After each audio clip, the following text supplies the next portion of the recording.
Olá pessoal, sejam bem-vindos ao canal Entre Linhas. É o momento de nós explorarmos os assuntos que estão nas entrelinhas da lição da Escola Sabatina. Eu sou o Lúcio, esse é o Ricardo e o terceiro integrante aqui do trio, o Alexandre, não pôde estar conosco, né? Nós estamos em final de período letivo, então está corrida a nossa vida aqui, né pessoal? Bom, hoje nós temos aqui algumas entrelinhas bastante interessantes. O assunto da 11ª lição desse trimestre é unidade na adoração. E o grupo Família Entre Linhas, né, essa semana teve várias discussões e permeou um pouco sobre esse tema de adoração e de doutrina. Nós vamos ver um pouco aqui da analogia entre os 4 seres viventes, as 4 tribos líderes, né, de Israel, não que tinha só 4, né, pessoal, e a simbologia delas com a adoração de Jesus Cristo como sendo nosso Salvador. Fiquem ligados. Temos também qual que é a relação das mensagens angélicas, né, com o decálogo, ou seja, com as tábuas da lei. E aí nós vamos discutir um pouquinho sobre a separação dos mandamentos, né? Alguns falam que tem 4, depois tem 6. Fiquem ligados, bastante interessante isso também. Nós vamos estudar também doutrina para quê? A doutrina, por que saber doutrina? Por que estudar a palavra de Deus? Para se salvar ou para se capacitar para a obra de Deus? E vamos falar mais uma vez também, né, já foi falado nesse canal, sobre a questão da verdade presente. Como que nós podemos realmente interpretar isso? E o que seria essa verdade presente de acordo aí com todo o conteúdo bíblico que nós temos aqui. Fiquem ligados, você que gosta de estudar em hebraico, nós temos aqui, vamos ter várias referências em hebraico, nós vamos tentar saciar a sua fome sobre esse conhecimento. Chama a vinheta.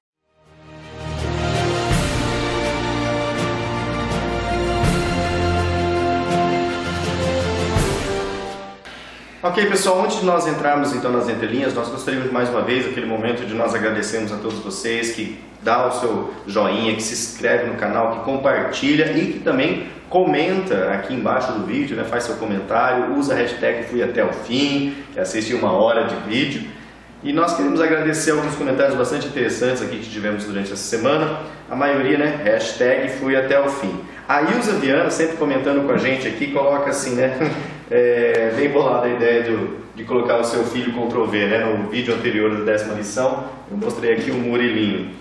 Bom, a Gil Ferreira também Fui Até o Fim. Nilson Brandão comentou Fui Até o Fim. E ela assistiu ainda o vídeo na velocidade normal, né? Porque o celular dele quebrou. A Massai Petri, né? Ela amou o mini Lucinho aqui, né? Crianças são sempre bem-vindas e realmente, né? O Ricardo fez falta, assim, né? Mas tá de volta aqui. Parece que fica trocando, né? Uma vez o Ricardo, uma vez o Alexandre. Mas não é, porque realmente está correndo juntar toda a turma aqui. Cacá Lins também, o grupo da Família Entre Linhas 1 é fantástico. Faço aqui a promoção deste grupo. Não perca tempo, venha participar. Fernanda Ferreira também comentou, ótimo estudo. Benícia Silva também comentou que ouviu com o marido dela pela primeira vez. No dia que o Lúcio faltar, como vai ser o Entre Linhas? Não vai ter Entre Linhas quando o Lúcio faltar. Não, vai ter sim, não se preocupa não, Deus proverá. Dario Moura também sobre a jornada cristã de nossa ansiedade quanto aos nossos erros. Lembrei da meditação e ele comenta aqui, pessoal, é muito legal que você comente. Temos aqui, né, ainda Wagner Barros comentando, 1 hora e pouco de vídeo, né, Wagner Barros? E muitos outros comentários que vocês fizeram. Muito obrigado, pessoal, isso nos aproxima um pouco, nos torna mais quente essa relação aqui dentro do canal Entre Linhas. Que bom que você comentou. Lembrando que se você não gosta dessa parte, tem um link aqui, o primeiro link dessa descrição é pular toda essa introdução e ir direto já para as entrelinhas. Lembrando também, nós temos um link aqui para o grupo do WhatsApp Família Entre Linhas 1, que geralmente está cheio, mas de vez em quando abre algumas vagas. Família Entre Linhas 2, que é um grupo mais light, a gente não troca muito material na Família Entre Linhas 2, só o material do canal mesmo, sem muito PDF, muito material para não pesar no celular das pessoas. E temos também o link aqui que você pode verificar para o diretório do Entre Linhas no Google Drive, com todos os slides que são apresentados nesse canal durante todo o tempo aí que a gente conseguiu arquivar, beleza? Fique à vontade para utilizar os slides. Bom, vamos então ao que interessa, vamos às entrelinhas. Unidade na adoração. Deixa eu pegar minha lição aqui. Nós começamos já aqui, né, pelo domingo, né, adorando o nosso Criador e nosso Redentor. Aqui o autor traz na linha, né, o Salmo 29, verso 2. E nós vamos fazer aqui uma explanação muito detalhada sobre esse salmo para que nós entendamos o que realmente, né, significa adoração. Talvez você entenda, mas o arroz e feijão também faz a gente permanecer vivo, né, Ricardo? Bom, vamos lá. Primeiro aqui, lição 11, né? Unidade na oração. O verso para memorizar, ele vai ser trabalhado quando nós chegarmos Lá na na terça-feira. Isso. Porque ele trata justamente da primeira mensagem angélica. Vi outro anjo voando pelo meio do céu, tendo o evangelho eterno para pregar, aos que se assentam sobre a terra, e cada nação, tribo, língua e povo, dizendo em grande voz: temei a Deus, dai-lhe glória, pois é chegada a hora do juízo. Adorai aquele que fez o céu e a terra e o mar e as fontes das águas. Tem o temei, tem o adorar. Isso, nós vamos entender um pouquinho hoje também o que significa, dentro do hebraico, o que seria esse temer a Deus, o que seria esse adorar aquele que fez o céu e a terra, como o Lúcio falou, a relação com os 10 ditos, com os 10 mandamentos, o Aselet Hadebrot. Na lição de sábado, a gente tem muitos temas aqui que a gente vai repetir ao longo de toda a lição dos outros dias. Essa questão de perseverar na doutrina, nós vamos ver isso daqui também mais para frente. Essa questão dessa igreja primitiva e essa comunidade de adoração também vai ser ao longo da semana. Então a gente vai direto para a parte de domingo, porque todos esses assuntos que estão nos sábados vão ser tratados. Vão ser diluídos aí durante os outros dias. Não vai ter como fazer uma divisão de slide dia por dia. Então, a gente vai e volta. Isso, a gente vai ter que ir e voltar ao assunto várias vezes. É bom prestar muita atenção, inclusive, porque vão ter detalhes que eu só vou fazer referência. Isso nós já falamos lá no começo. Então vamos lá. Já feitas essas pequenas ressalvas, adoração, unidade na adoração. Vai chegar um ponto em que nós vamos conectar essas duas expressões, unidade e adoração. Por enquanto, vamos focar aqui na questão da adoração. Adoração no hebraico. Primeira palavra, Ed. A gente vai lá no Shemot, Êxodo 21, capítulo 21, do versículo 1 até o 6, nós encontramos lá servo, escravo. Nós vamos mais à frente entender esse sentido de nós sermos servos do Eterno, ou seja, Adonai, o nosso Senhor, Adon, nosso Senhor, do hebraico. Nós vamos entender isso mais para frente, mas vamos lá, vamos seguir. Agora aqui, Halal, que a gente encontra no Salmo 96, 4 até 8, no sentido de dar a Deus um valor supremo. Mas esse valor supremo é muito mais do que você colocá-lo em cima de um pódio, como se os outros deuses fossem deuses menores. Não é isso. Nós vamos ver isso. Não é que Deus ele é mais forte, não. Ele é imensurável, não há nem como colocar em pódio, não há nem como colocar em escala. E a outra expressão para adoração, vamos voltar lá, aqui. Shahá, que significa dobrar os joelhos com a cabeça no chão. Aqui nós já vamos nos reportar a história de Misael, Ananias e Azarias. E também o autor da lição sugere esse paralelo com a tentação de Jesus, na qual Satanás pede para que ele o adore. Por quê? Essa expressão aqui, ó, essa expressão shahá, dobrar o joelho, é um ato simbólico de adoração.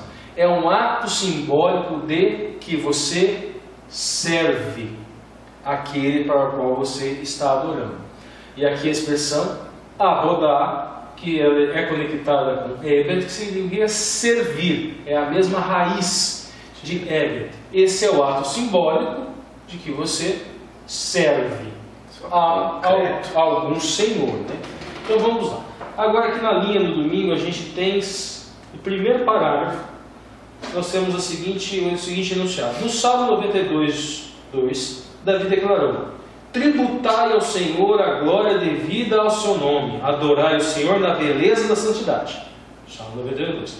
Esse salmo nos indica o significado da adoração. Adorar o Senhor e dar-lhe a glória e a honra que ele merece. Nós vamos analisar no hebraico um pouco esse salmo. Inclusive aqui está uma versão, né? Dai ao Senhor, né? Algumas está tributai ao Senhor, que é a versão. A glória devida ao seu nome, adorai o Senhor, a beleza de sua santidade. Então vamos lá. Primeira coisa, a expressão aqui, havu, ela não é tributo no sentido monetário, tá? Esse havu, note também que ó, é uma palavra plural. E ela tem essa conotação imperativa, da ordem, de. Então, aqui já se traduziu de forma, o tradutor preferiu dai, imperativo. Então, além dessa questão imperativa, do de, né, tem também um sentido de por favor, vamos, venha. Ou seja, carrega uma conotação de um pedido. Um pedido. Dentro daquela alegoria que a gente vem fazendo a Bíblia inteira, esse por favor aqui, esse por favor dê, né? Ou vamos, venha, dê ao Senhor a glória devida, ele soa, obviamente, como um galanteio. Um galanteio do Eterno enquanto esposo, enquanto noivo, para com a igreja, Israel, enquanto esposa ou noivo. Então vamos seguindo. Ao Senhor a glória devida. E aqui agora a expressão aqui é Kibutz. Kibutz. Kibutz é o sentido de honra. Nós vamos trabalhar hoje com vamos gravar esse kibutz aqui, honra. Nós vamos falar muito disso aqui hoje. Adoração no sentido de honrar o Eterno. Honra, respeito, deferência, mas também era um refresco ou guloseima servido a um visitante, também significa limpeza. Veja bem, refresco ou guloseima que era ofertada ou servida a um visitante.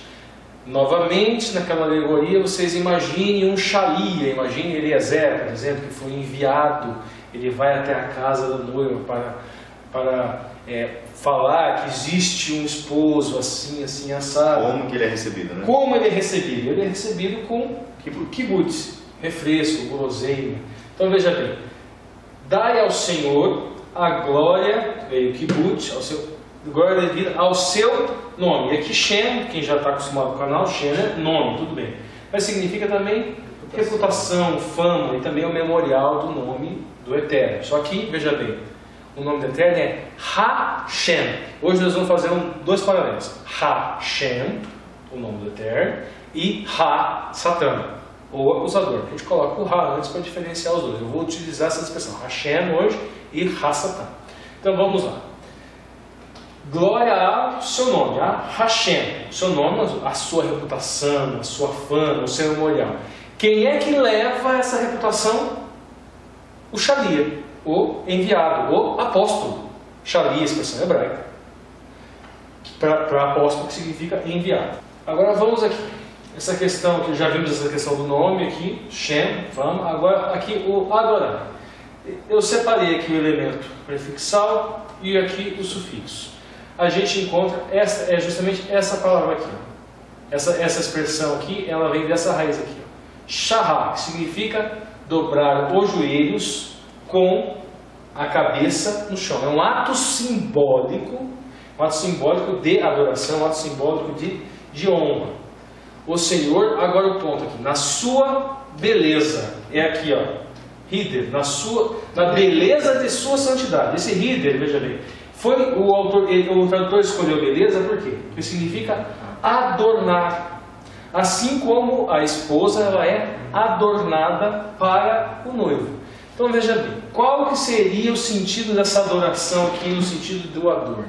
Seria o seguinte, é o processo de santificação. Óbvio, estamos passando por toda aquela simbologia do casamento judaico, ok? Mas a noiva ela passa por processos, por exemplo, o teva, o banho é um banho de embelezamento. Ela se veste com roupa, ela se adorna.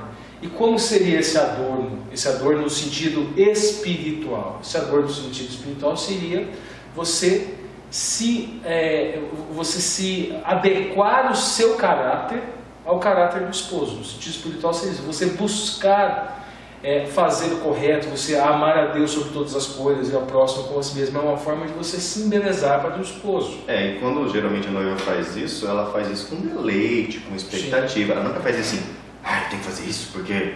Não, é por amor ao noivo. Essa seria uma faceta dessa adoração aqui também, que nós encontramos nesse salmo. Agora, e por que nós estamos fazendo essa analogia do casamento? Kadosh significa ser santo, santificar, consagrar, benzer, mas também significa desposar, casar ou dedicado, ser dedicado. Então, a adoração está nessa estrutura aqui, ó, beleza de sua santidade.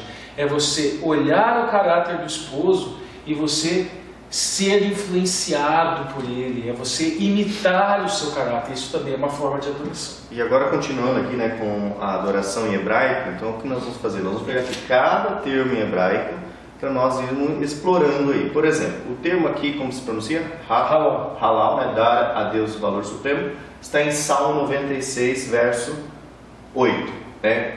Desculpa, né? Verso 4, né? E aí está aqui, que eu não sei ler isso aqui, né? Talvez o Ricardo saiba, né? Mas aqui está em português, aí fica mais fácil. Porque grande é o Senhor e digno de louvor, mais tremendo do que todos os deuses. E aí nós vamos trabalhar assim, mais tremendo do que todos. Será que significa que um Deus está aqui e o nosso Deus está em cima, Ricardo? Como funciona isso? Não, não é bem assim. Vamos por partes. Primeiro, Kigadol Yahué. Kigadol é com grande, né? O grande Yahué, o Yehrié, Eshe, aqui o Yud, Re, Vav, Re, Yehrié, Eshe, depois eu vou voltar a falar um pouco disso aqui. E daí o Mehulau, aquela expressão Meod, Noah, Hud, Al, Kal, Elohim. Vamos lá, estamos aqui. Gadol, já falei, Gadol, Yahué, não vou voltar para o Yahué. Essa expressão aqui, ó, Mahalal, significa louvar ou exaltação. Agora, essa expressão aqui, Meod, veja bem, muito ou bastante, só que ela carrega uma conotação no sentido de força, esforço, bem, capital ou fortuna. Então veja bem, porque grande, Kigadol, grande é o Senhor, Kigadol Yahué, e agora aqui, Mehulau, digno de louvor. Por que o autor escolheu essa questão digno de louvor? Porque Mahulau significa louvor e exaltação, e aqui muito ou bastante, mas carrega essa noção de bem, capital ou fortuna, tesouro. Qual seria esse tesouro, essa fortuna que obviamente interessaria para aquelas pessoas carentes de salvação? Seria justamente os atos do Eterno dentro desse plano de salvação. E o nome do Eterno simboliza justamente isso. Erré significa eu serei o que eu serei.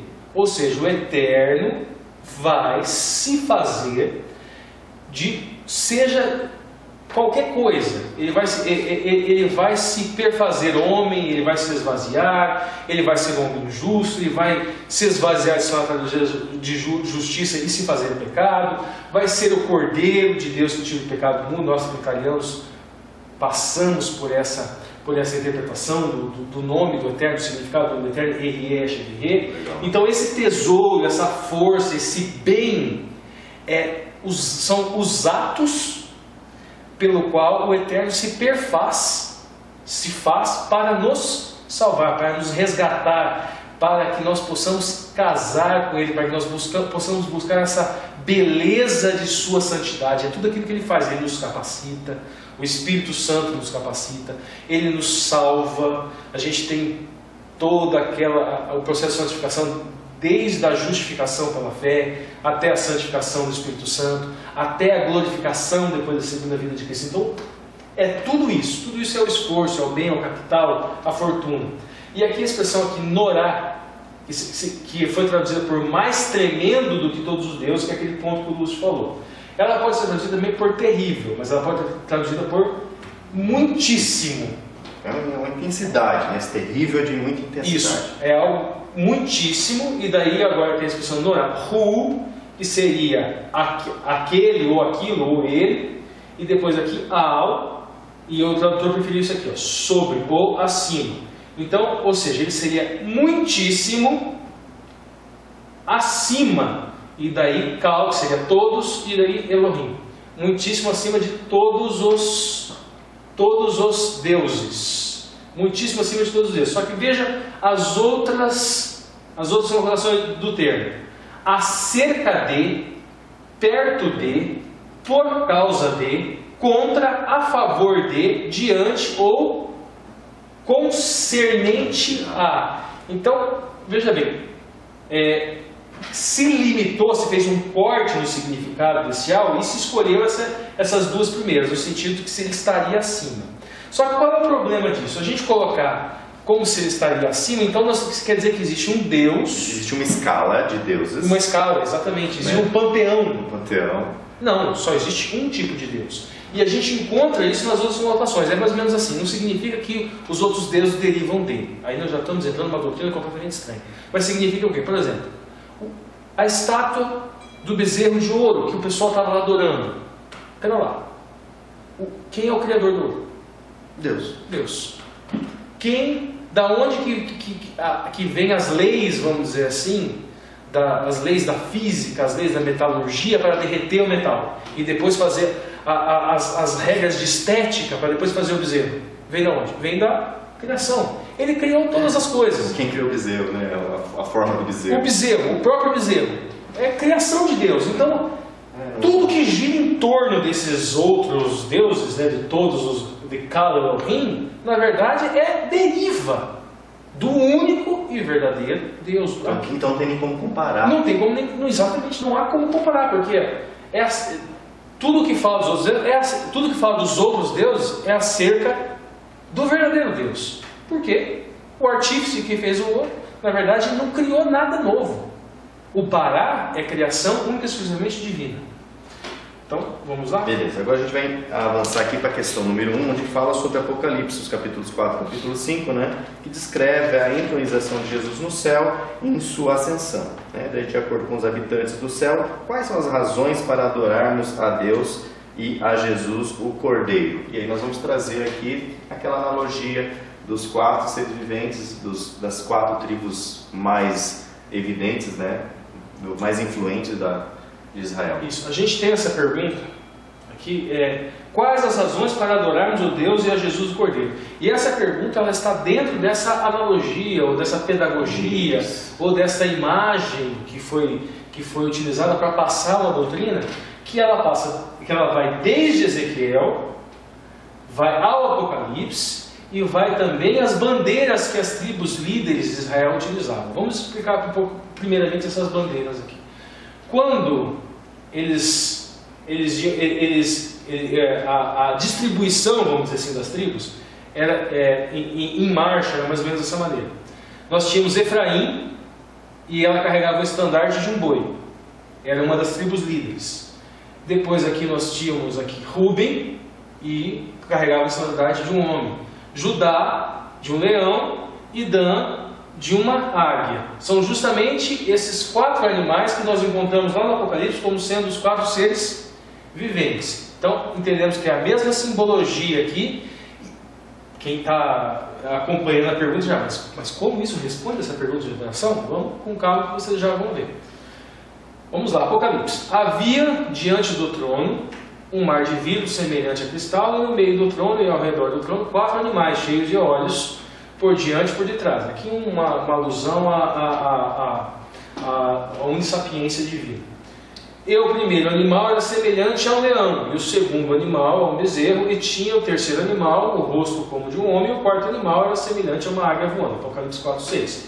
Isso também nós encontramos na Ezequiel, de uma maneira um pouco diferente, também está no Velho Testamento, Ezequiel 1:10. E a semelhança dos seus rostos era do rosto de um homem, e a mão direita todos os 4 tinham o rosto de leão, a mão esquerda todos os 4 tinham o rosto de boi, e também rosto de águia, todos os 4. Ezequiel 1:10. Esse aqui é o momento, às vezes, né, você que é professor da Escola Sabatina, anotar essa referência, e se tiver uma visita, falar assim, ó, a Bíblia, ela é inteira. Essa mensagem de Apocalipse, ela também tem uma analogia na mensagem lá de Ezequiel. Agora vamos à interpretação de tudo isso e vamos responder a pergunta agora. Vamos à interpretação para o próximo slide. Chegamos ao slide. Ó, os seres viventes do Apocalipse 4:6. E agora vocês vão entender o porquê que isso responde essa questão número 1 aqui do domingo. A tradição cristã, com Irineu de Lyon, assim interpretou esses seres viventes. Atribuiu ao Evangelho de Marcos a figura do leão, Apocalipse 5:5. O leão de Judá.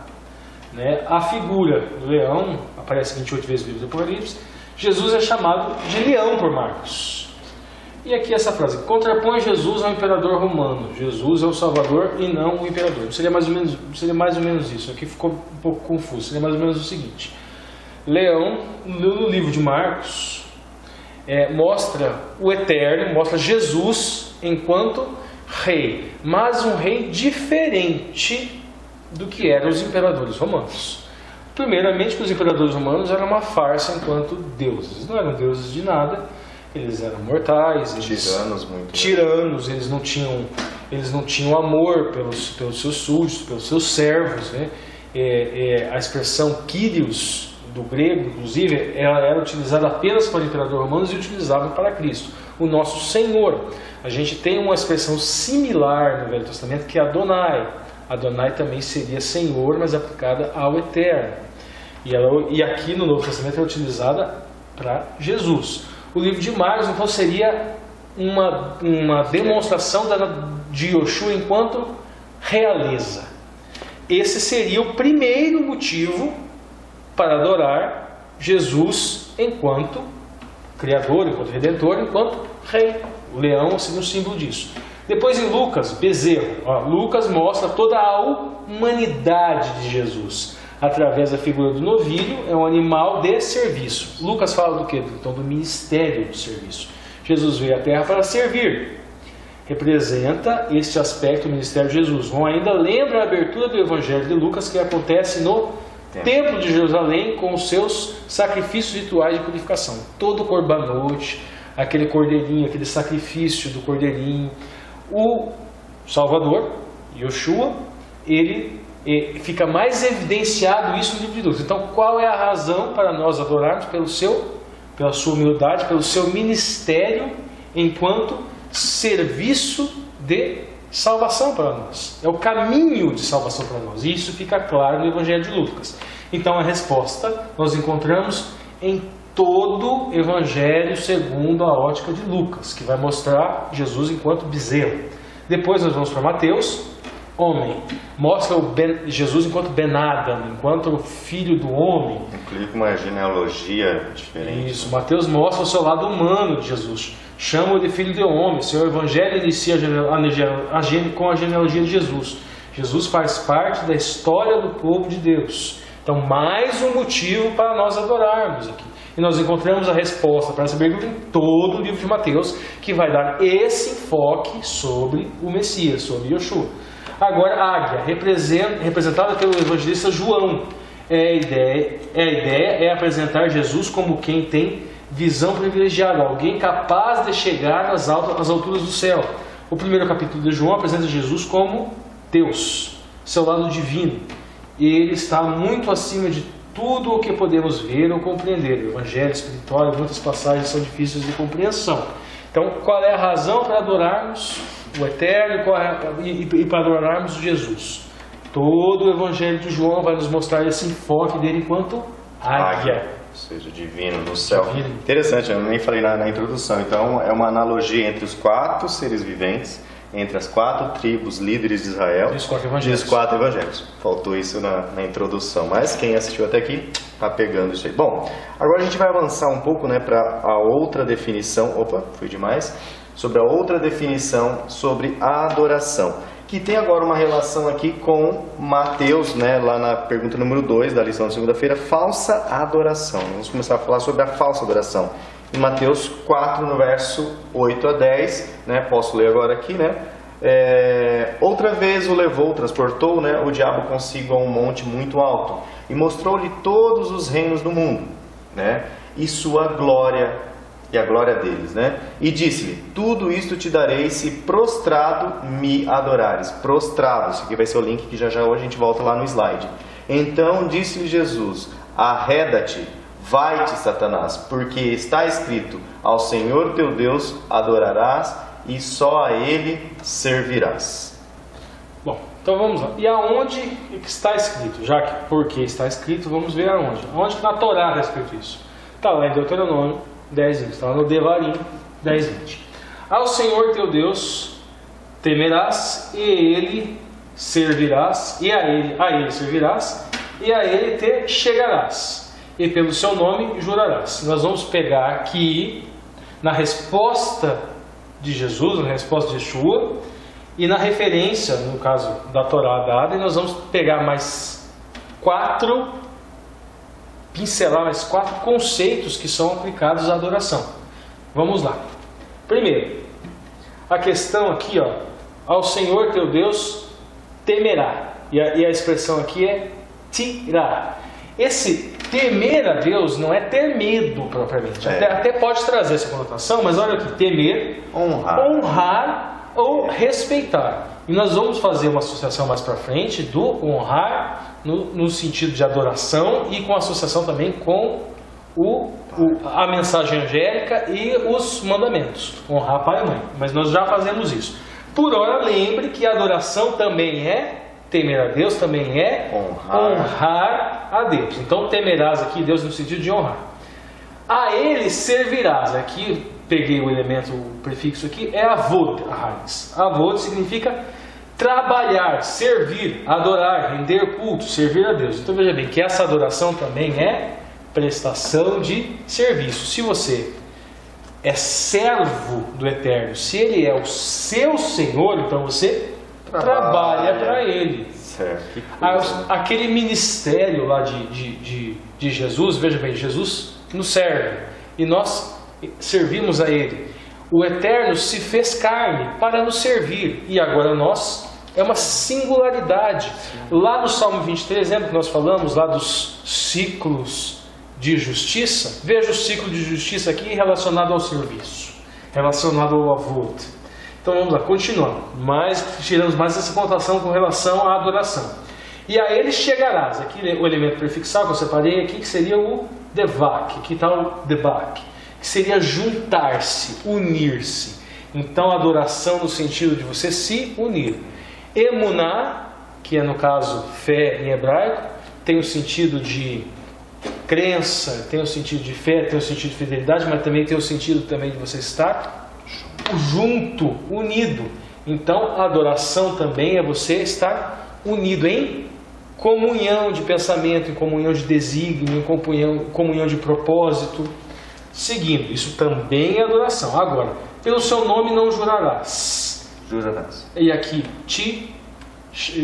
elemento prefixal, sufixal, seria aqui shav, que seria saciar-se ou fartar-se. Aqui nós devemos fazer um link com o assunto de outros dias da semana, quando nós falamos que o sétimo dia ele carrega uma carga interpretativa muito grande no sentido de você se saciar neste sétimo dia. E se não jurarás pelo seu nome, é o seguinte: você vai se fartar na reputação do Eterno. Lembra que nome também significa reputação? Shem também significa reputação.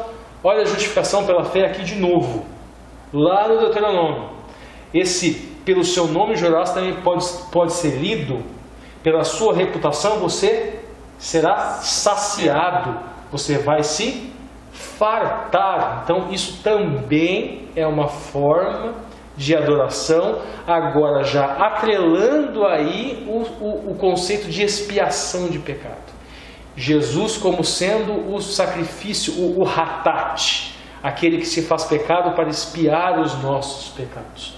Se saciar na fama do Eterno, se saciar na fama do Messias, se saciar na fama de Yoshua. Isso também é salvação.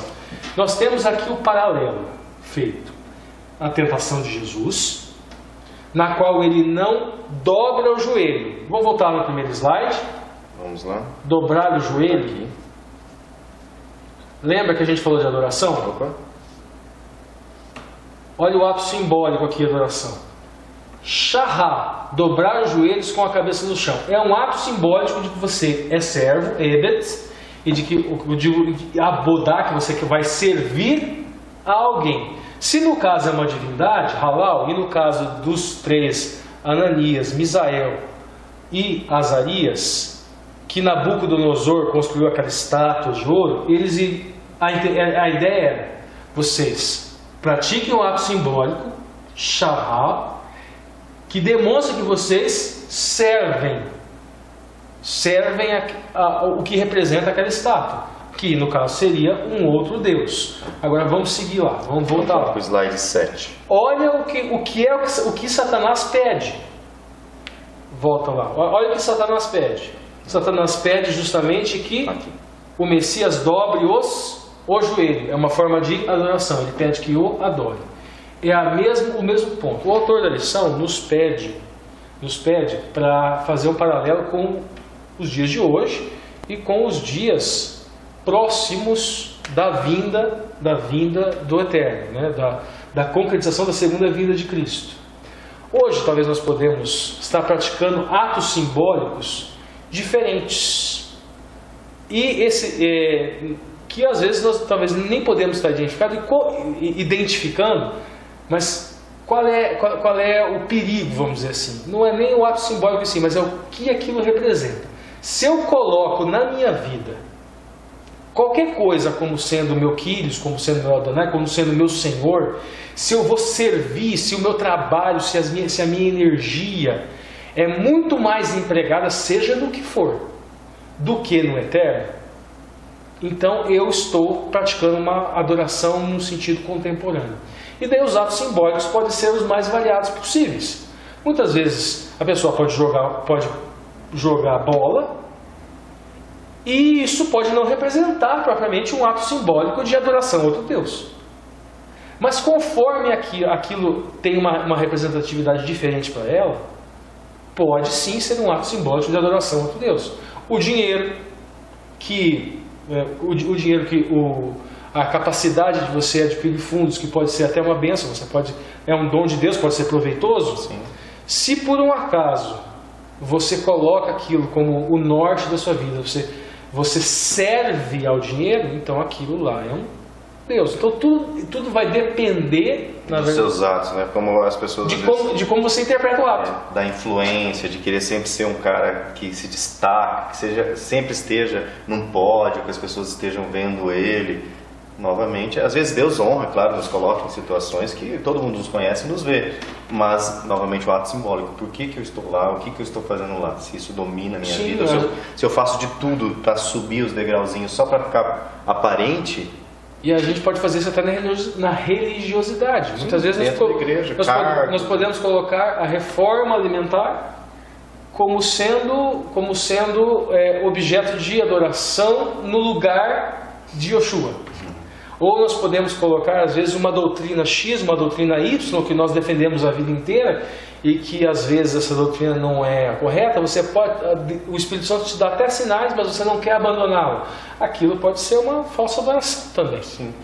Do outro lado, você pode usar, por exemplo, a reforma alimentar para levar saúde, para tentar levar instrução, para as pessoas deixarem algumas coisas tóxicas mesmo. Colocando no lugar certo. O problema é colocar as coisas no lugar errado. Isso, a gente sempre trata isso no canal. Então veja bem, esse ato simbólico hoje em dia, propriamente, ele pode não ser um colocar a cabeça no chão. Exato. Mas você colocar a coisa no lugar errado.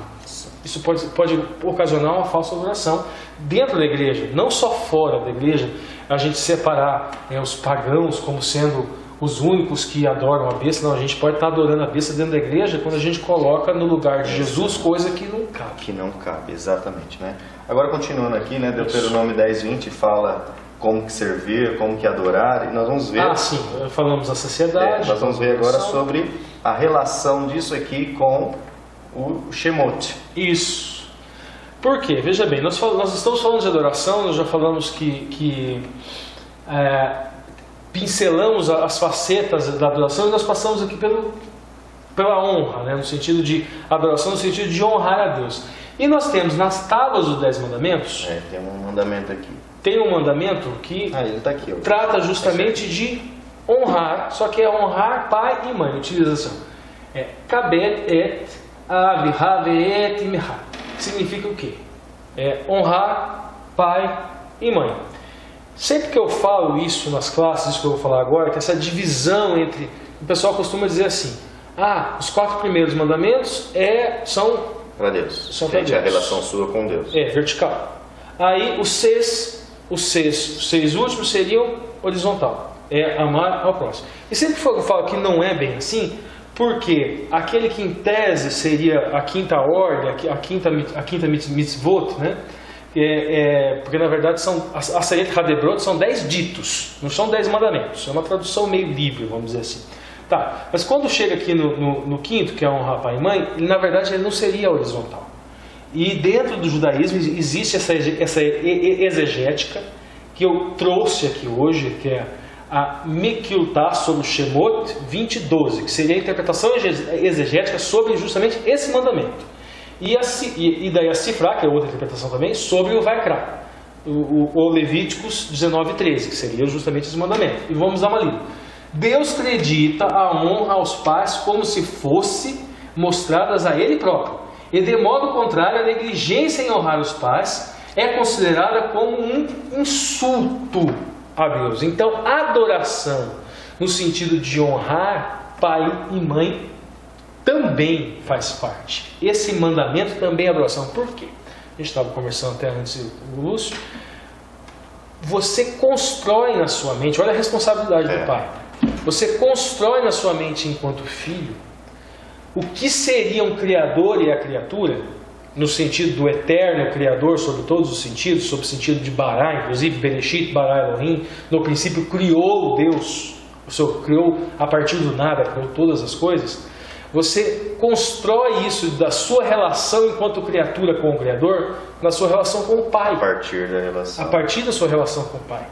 Então ali é uma forma, a convivência do filho com o Pai é uma forma pedagógica, e por isso até que Deus escolheu esse nome, de Ava, ou Abba no aramaico.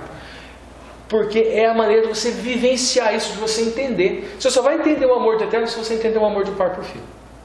Quando você tem o filho, você entende o que é que o Eterno sente por você. Sim. Antes de você ter filho, você não entende. E é importante, né, todos vocês que estão nos ouvindo, essa aplicação é muito importante para você que é pai, para você que é mãe.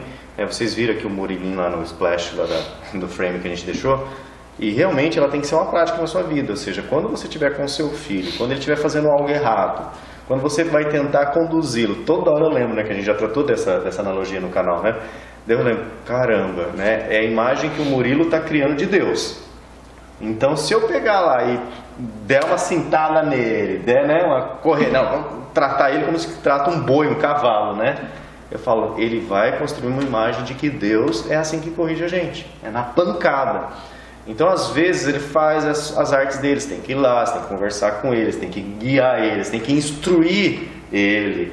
Claro que tem como você fala, né? Se você seguir, como que você fala? Bênção, bênção, bênção, bênção, bênção. Maldição, maldição. Mas se não seguir também, tem a maldição.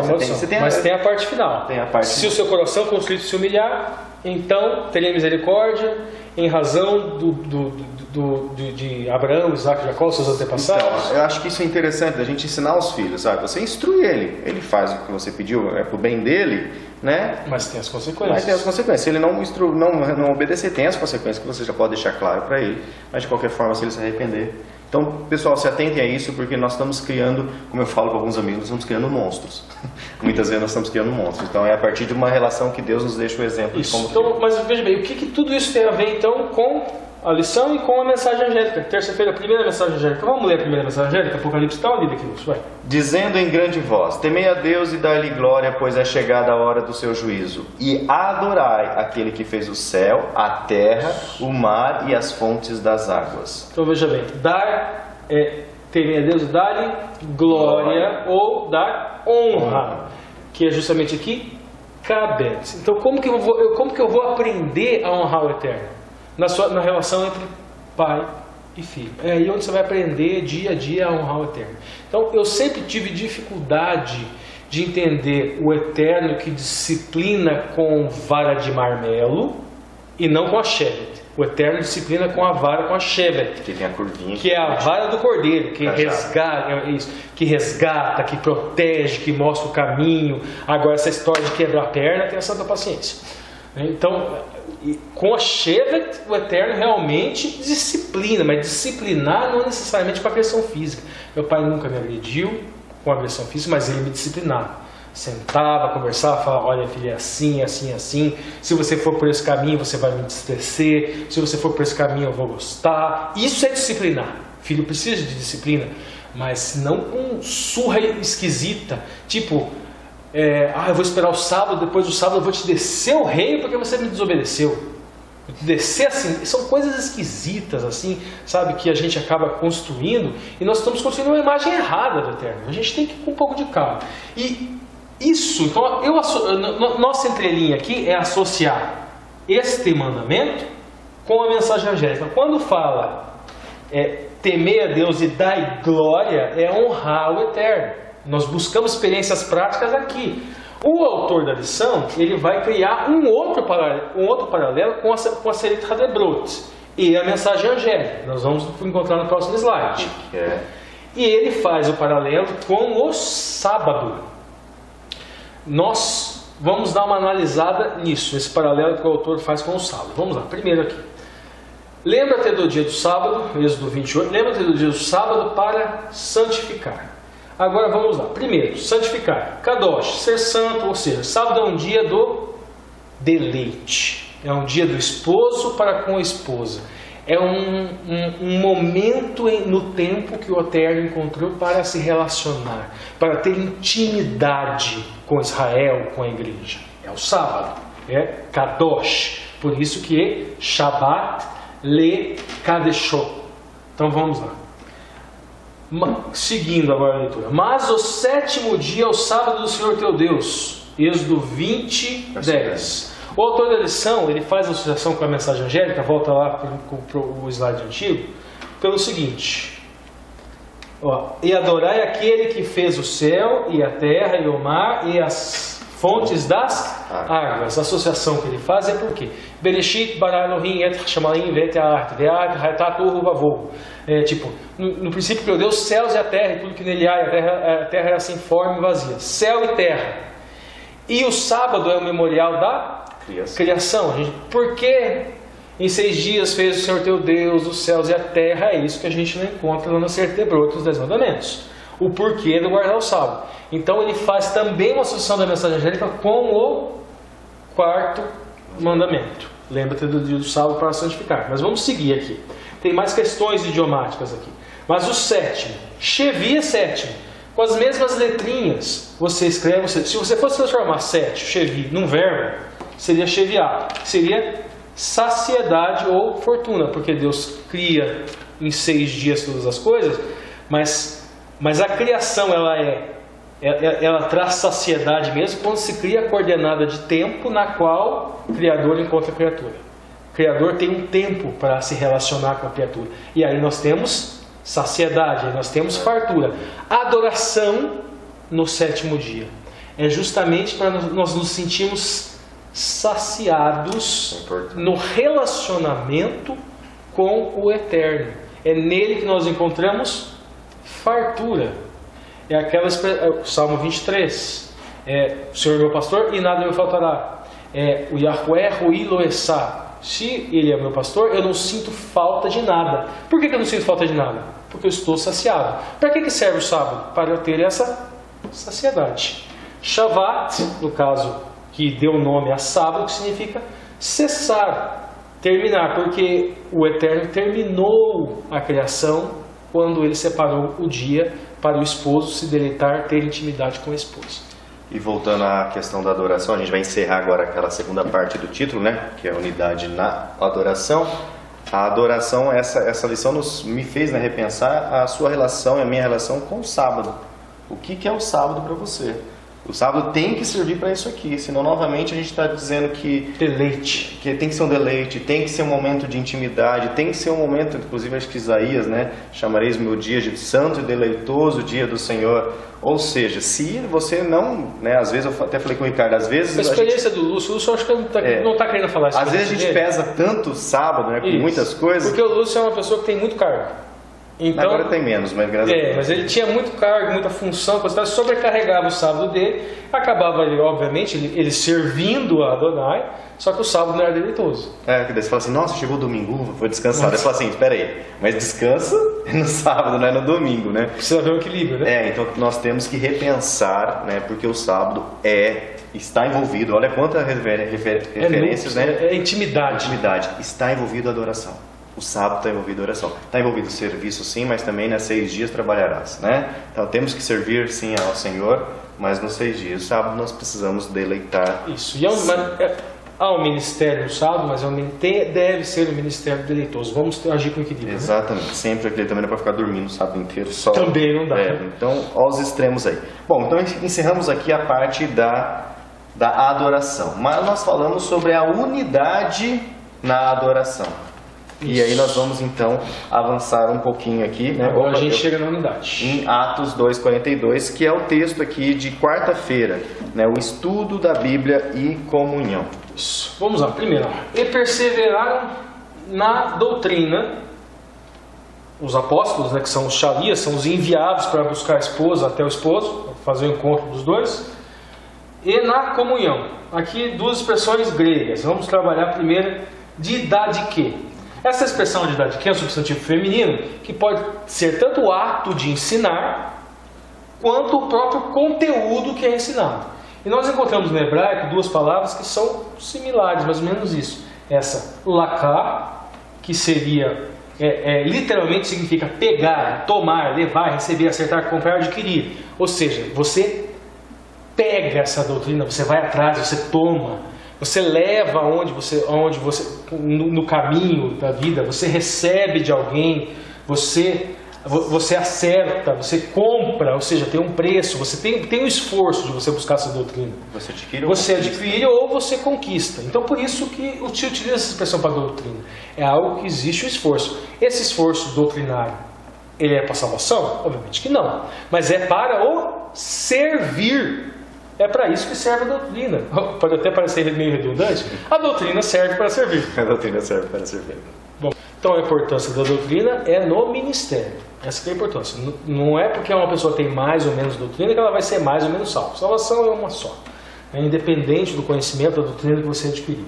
E Torá, que seria o Pentateuco. Lembra que nós falamos aqui de didaquê enquanto conteúdo? Torá, que é Pentateuco, lei, doutrina, dogma. Doutrina, nós aqui, dogma, ciência, ou também, que não está aqui, instrução. Então temos esses dois sentidos aqui. Veja, na primeira parte. Perseveraram na doutrina, ou seja, no ato de ensinar. O ato de ensinar o quê? De ensinar a Torá, de ensinar a instrução, que vem de quem? Do próprio Eterno. Então vamos lá, não é doutrina humana, é doutrina de Deus, dos apóstolos. E na comunhão, e aqui a expressão é koinonia, comunhão, comunicação, participação. Existe alguma possibilidade de koinonia de um só? Veja bem, koinonia é comunhão. Comunhão no mínimo tem que ser consigo mesmo, estou... Não dá. Comunicação, estou participação. Me comunicando comigo mesmo. Aqui o Lúcio pode contribuir, afinal de contas ele participava do Ministério da Comunicação. O Ministério da Comunicação é só fazer anúncio lá na frente? Eu não sei, acho que o pessoal da Interlinhas geralmente é mais instruído, né? Mas pessoal, alerte, né, os irmãos aí na igreja, leia o manual da igreja. Comunicar não significa dar anúncio lá na frente, né, do que vai acontecer, do que está acontecendo. Comunicar está envolvido com todo tipo de comunicação audiovisual que a sua igreja emite para a comunidade. Então, desde a fachada, desde as cores da sua igreja, desde as placas informativas sobre o horário de culto da sua igreja, desde as placas informativas que guiam os visitantes, ó, aqui é o hall A, aqui é a sala dos jovens, isso tudo é da comunicação. Sem dizer que nós da comunicação também somos responsáveis até pela qualidade do som durante o sermão, durante as mensagens musicais. Por quê? Porque ruídos podem dificultar a comunicação da mensagem. Inclusive, da comunicação, ela está envolvida com tudo. Então, tudo que envolve a comunicação do Evangelho, que é dado por quem? Né? O Shalia, né? Pelos mensageiros, pelos enviados. O apóstolo faz parte aqui da comunicação da sua igreja. Então, fiquem ligados. Se você conhece o seu diretor de comunicação e ele só comunica anúncios, pede para ele dar uma lida no manual lá, porque tem mais papel aí para... Escatologicamente, o comunicador, o Shalia, comunica o quê? Comunica o galanteio que veio do noivo para a noiva. Né? É a primeira mensagem. A noiva nem conhece o noivo. Não conhece ainda. Ela vai começar a conhecer o noivo pelo Shalia. Isso. Olha que responsabilidade que nós temos. E depois ele vai até a casa do pai e lá o Shalia faz o próprio. Exatamente. Então chega a pessoa na sua igreja, tem ruído, sabe? Ou você na hora de leva com a comunicação com ruído. Tome cuidado. Então veja bem, gente, percebendo essa unanimidade, então, ela centra em alguma coisa, numa doutrina, que é um ensinamento, que está na Torá, que está na instrução. Mas Yoshua não está na Torá. Lê de novo. Está na Torá inteirinha. Releia. Se não está, você não entendeu direito. Ou não quer entender. Então vamos lá. E aí nós vamos avançar aqui para quinta-feira, o partir do pão e as orações. Uma questão sobre a presente verdade lá de 2 Pedro, capítulo 1. E novamente a questão da unidade de adoração. né? Então, já vimos que ensinar, instruir também é adoração. Esse partir do pão. Na igreja primitiva, eu separei Pedro aqui, mas na igreja primitiva você falava o quê? Você falava que eles vamos dar uma olhadinha. Bom, primeiro que a igreja primitiva, né, para quem está chegando no canal, é um termo que nós utilizamos. Isso, é um neologismo, vamos dizer assim, né? Ó, o autor da lição aqui no primeiro parágrafo, aqui, ó, e perseveraram, no segundo parágrafo, e perseveravam no partir do pão, Atos 2,42. Esse partir do pão, alguns interpretam que é o se alimentar junto mesmo, no mesão. Outros falam que é o partir do pão na Santa Ceia. Outros entendem que é as duas coisas. Estava se referindo às duas coisas. Qualquer uma das mensagens serve de exemplo para a gente. Seja no sentido espiritual da Santa Ceia, seja no sentido mais prático. Social, que os irmãos confraternizam. Sim, exatamente. Então, é uma questão conceitual menor. Assim. Os dois são relevantes para a gente. Tá. Qual é a importância disso? Este pão aqui é símbolo do pão da vida. Quem é o pão da vida? Jesus. Então vamos associar Jesus como pão da vida e vamos associar agora Jesus como verdade. Por quê? Primeira palavra de quinta-feira, o autor fala o seguinte: Pedro chamou de verdade presente. Alguns falam que é presente e verdade, mas pouco importa. E 2 Pedro 1,12. Vamos lá, aqui ó. Pelo que não deixarei de admoestar-vos, não negligenciareis. Eu sempre vos exortarei, sempre acerca dessas coisas, ainda que as saibais e estejais confirmados na presente verdade. Qual seria essa presente verdade? A presente verdade é o Evangelho. E essa presente verdade, o que acontece? O Eterno envia Yoshua, e Yoshua cumpre várias profecias. Emet, verdade. Porque como nós sabemos que uma profecia, ela provém de Deus ou não? Quando ela se concretiza, realiza. Então, várias e várias profecias nós podemos ter essa convicção de que é verdade, porque já se cumpriram no Messias. Mas falta outras tantas. Nós temos as 7 festas proféticas. Páscoa simboliza a morte de Cristo. Massot simboliza ele na sepultura. Rabikulim, que seria primícias, ele ressuscitado. Aí nós temos festa de Shavuot, semanas, que seria Pentecostes, do dom de línguas, derramamento do Espírito Santo. Depois Shafarot, que seria o segundo advento, levar o Evangelho. Tudo isso se cumpriu. Aí Yom Kippur, 1844, seria o dia da expiação. E Sukkot. Então todas aquelas profecias que giram em torno de Sukkot ainda não se cumpriram. Então é Amet. Então Yoshua é Emet, porque ele cumpriu várias profecias, e sabemos que é verdade. E é Amet, porque ele ainda vai confirmar, vai provar. Nós podemos verificar. É Emet e é Amet. No sentido de que nós podemos confirmar nele e nós podemos ainda ter fé, porque o que fala Hebreus? Que fé é firme convicção em coisas que não se vê e que se esperam. Então, essa verdade presente é que o Messias veio uma primeira vez, cumpriu várias profecias e vai voltar uma segunda vez para a glória eterna, para nos glorificar. A expressão hebraica aqui seria para a verdade presente, seria mais ou menos aqui, amitenu. O que seria amitenu? Seria nossa verdade. Então essa verdade presente é a nossa verdade. Quando você tem emuná no eterno, aí amitenu, porque você tem aquela verdade como sendo uma verdade sua. Então o que é verdade presente? Jesus é o meu Senhor. Eu sou servo de Yoshua. Eu faço parte dessa igreja e ele é o meu esposo espiritual. Eu enquanto igreja e ele como esposo. E nós devemos buscar aquilo que fala, aquela adoração que adorna, que enfeita a esposa. Isso é adoração, é unidade de adoração. Vamos enfeitar essa esposa como? Convivendo bem, levando santificação para nós e para a comunidade. Uma noiva alegre, uma noiva satisfeita. Sem rixas. Claro, são noivas diferentes, né? Pessoas diferentes compõem essa... São pessoas diferentes que compõem essa única noiva. Mas, pessoal, que lição, sabe? A gente tem que repensar que responsabilidade, né? Você, do professor da Escola Sabatina, vai ter no próximo sábado para trazer esse espírito de adoração. Porque muitas vezes as pessoas estão travadas lá na doutrina. Não, unidade na doutrina significa que nós temos que pegar, né, estudar todas as 28 doutrinas lá do início do Cremos, e aí se você não decorar aquilo lá, você não tem... Vamos decorar todas as mitzvot, 613. Pessoal, você vê, né, a lição vem trazendo justamente, e nós exploramos ainda umas entrelinhas, mais nas entrelinhas, né, sobre essa questão da adoração em hebraico, sobre a unidade dessa adoração. Então, que você consiga passar para os seus alunos, que você consiga discutir isso com a sua família. Nós tivemos um comentário que, inclusive, ele não colocou a idade da filha, mas ele falou assim, ó, mostrei o vídeo de vocês para minha filha e ela gostou muito, né, tem um comentário lá também, né, pessoal. Então, assim, que vocês aprendam mais, nós estamos aprendendo, o Ricardo tem aprendido, a família Entre Linhas tem aprendido, e ajude a divulgar esse aprendizado aí com o pessoal nas suas redes sociais.